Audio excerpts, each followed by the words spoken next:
This happened to a friend of mine. She told me about it a year or so ago. We'll call her M. M is in her late 20s and works at an English tutor center in South Korea. One evening a few years ago, she was tutoring a high school boy. They were studying pretty late and the bus stopped running. Being a long way from his house, the boy asked if he could crash on the floor overnight and get the first bus the next morning. M was very reluctant because inviting a teenage male student to stay the night didn't sound like a great idea, but he was begging her and eventually she relented. They went back to her one-bedroom apartment and she got into bed while he laid on a blanket on the floor and they fell asleep. A few hours later, maybe 2 a.m., the boy wakes M up.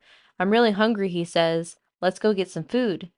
M opens her eyes and looks up at him in disbelief. "Food? Now? It's 2 a.m. Go back to bed." The student insists, "No, I'm so hungry. Let's go eat something."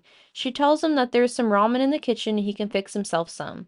This doesn't satisfy him. He doesn't want ramen. There's a 24-hour place down the road. Let's go there.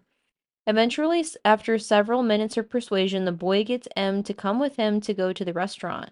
They leave the apartment and head out, and as soon as they're on the street, the boy turns to M and says, "I'm not hungry.